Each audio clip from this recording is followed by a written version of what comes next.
Morning everyone. Rasanya sangat indah sekali, rasanya sangat fulfill sekali apabila kita ini dipakai oleh Tuhan. Saya berharap setiap daripada saudara menginginkan untuk dipakai sama Tuhan. Karena waktu kedatangan Tuhan sudah begitu dekatnya, kita tidak bisa buang waktu lagi untuk melakukan hal-hal yang lainnya, hal-hal yang sia-sia. Di 2 Timotius 2 ayat 21 mengatakan demikian. Jika seorang menyucikan dirinya dari hal-hal yang jahat, ia akan menjadi perabot rumah untuk maksud yang mulia.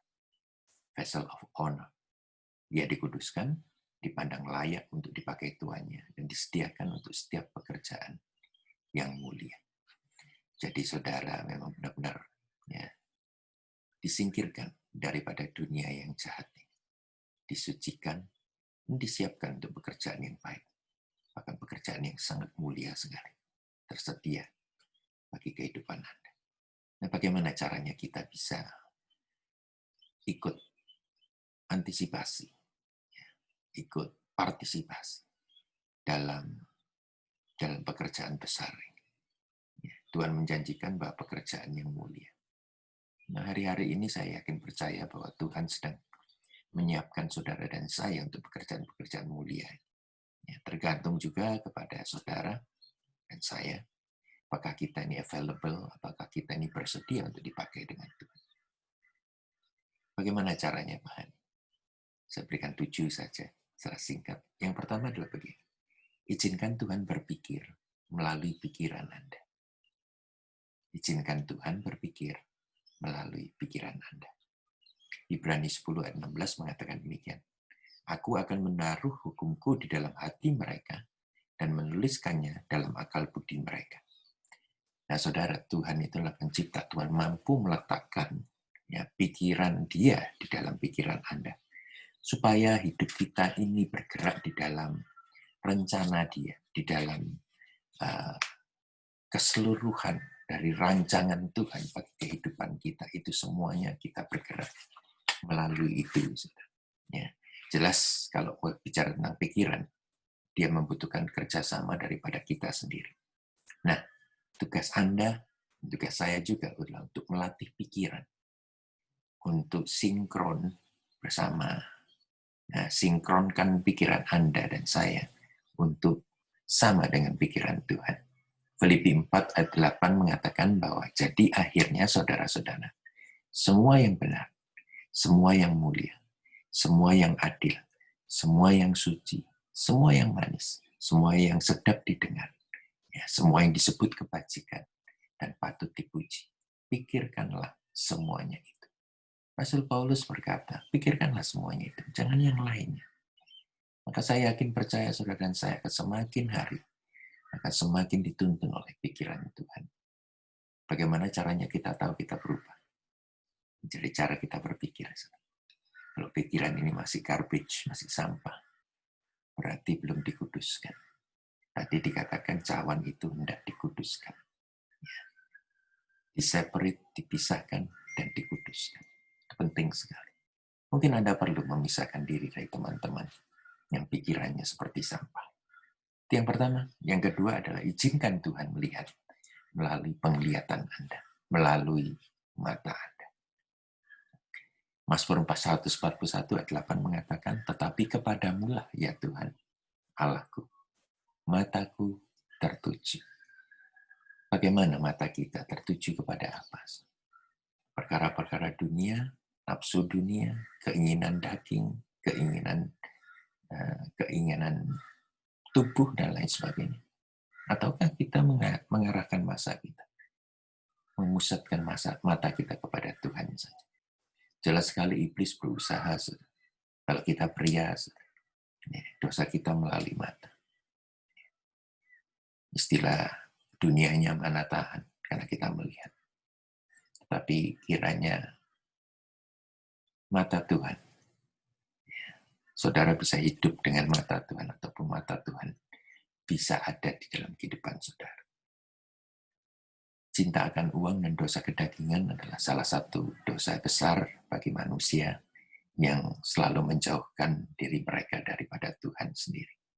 Nah, Tuhan ingin kita untuk memprioritaskan ya, kepentingan orang lain daripada kepentingan diri sendiri. Hidup yang berarti itu adalah bukan hidup yang memperhatikan diri sendiri, melainkan hidup yang memperhatikan diri orang lain. Yang ketiga, izinkan Tuhan mendengar melalui pendengaran Anda. Ya, bahasa Inggrisnya di Isaiah 22 verse 14, Yesaya 22 ayat 14 mengatakan begini, The Lord Almighty has revealed this in my hearing. Pendengaran apa yang Anda tangkap belakangan ini? Apakah berita-berita mengenai COVID-19 itu saja yang memenuhi rongga pemikiran saudara? Dari telinga ya, menuju kepada pemikiran. Itu hanya menambah suatu informasi bagi saudara, tetapi tidak ada gunanya sama sekali untuk kehidupan saudara. Belum lagi kita dengar huru-hara di mana-mana, pembunuhan di mana-mana, kekacauan di mana-mana. Semuanya terjadi di atas muka bumi. Tapi biarlah taruhlah telinga saudara untuk dengar-dengaran akan firman Tuhan. Suara Roh Kudus itu bisa didengar apabila sudah mulai melatih pendengaran saudara akan firman Tuhan. Yang keempat, izinkan Tuhan berbicara melalui suara kita. Gunakan mulut. Izinkan Tuhan menggunakan lidah bibirmu. Ya. Matius 10 ayat 20 mengatakan demikian, karena bukan kamu yang berkata-kata, melainkan roh Bapamu. Dialah yang berkata-kata kepada kamu, di dalam kamu. Tuhan berbicara melalui firman-Nya, melalui para guru dan pelayan Tuhan, untuk memperlengkapi tubuh Kristus. Kita seharusnya dikenal dengan kesaksian kita. Kita seharusnya harus dikenal dengan kepada siapa kita percaya, yaitu Tuhan Yesus yang hidup. Nah, selalulah kalau kita percaya dengan iman, kata-kata yang keluar, apa yang keluar dari mulut kita ini yang menajiskan atau menguduskan kita. Seharusnya kata-kata kita adalah positif dan membangun semata-mata. Izinkan itu. Jangan bocor mulut. Firman Tuhan katakan lambat untuk berbicara, lambat juga untuk marah. Yang kelima, izinkan Tuhan bekerja melalui tangan kita. Yohanes 14 ayat 10 mengatakan, Aku di dalam Bapa, Bapa di dalam aku. Dialah yang melakukan pekerjaan. Saya harus tahu bahwa di dalam tubuh Kristus ini banyak yang dipanggil, tapi sedikit yang dipilih. Siapa di antara saudara yang kalau ada misi begitu, saudara angkat tangan. Ini aku Tuhan. Utuslah. Jadikan diri Anda menjadi pilihan Tuhan. Sehingga benar-benar tangan ini tidak digunakan untuk yang sia-sia lagi. Tapi digunakan sebagai tangan Tuhan yang menjamah, yang membalut, yang membangun, yang menghibur. Ketika kita melayani Tuhan tanpa agenda apapun juga dari diri kita, yang hanya keluar dari kasih kita dan tantangan yang kita lihat dengan mata kita, kebutuhan manusia di atas muka bumi. Saya yakin percaya, tanganmu sangat berguna sekali. Yang keenam, izinkan Tuhan melangkah melalui kaki kita.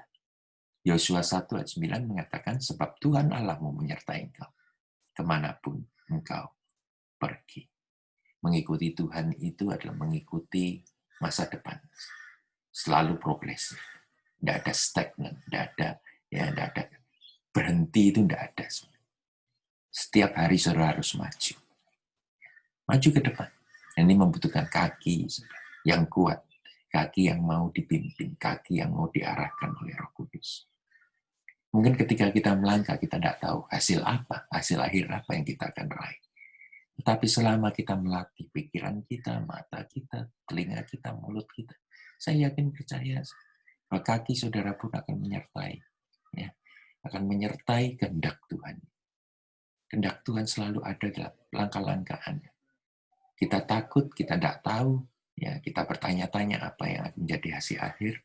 Tapi kalau kita mengikuti pimpinan Tuhan, hasil akhir sudah ada di sana. Tapi enjoy the journey juga. Ya, bukan cuma destinasi. Dua-duanya penting. Journey penting, destinasi juga penting. Yang terakhir, 7. Izinkan Tuhan mengasihi melalui hati kita. 1 Yohanes 4 ayat 7 mengatakan bahwa marilah kita saling mengasihi. Kasih adalah kebutuhan batin yang terutama dari manusia. Kita butuh mengasihi, kita butuh dikasih. Ya, kita butuh dikasih, baru bisa mengasihi. Itu benarlah. Ya, apapun yang dikatakan oleh firman Tuhan, baiklah kita saling mengasihi. Karena pada waktu kita saling mengasihi, kita juga memberi, kita juga menerima. Kasih yang terbesar. Tidak ada yang tidak terjangkau oleh kasih. Tidak ada yang terlalu tinggi yang tidak terdaki oleh kasih. Tidak ada yang terlalu tebal yang tidak tertembus oleh kasih. Dan tidak ada yang terlalu sulit ya, yang tidak bisa diselesaikan oleh kasih. Kasih yang terbesar.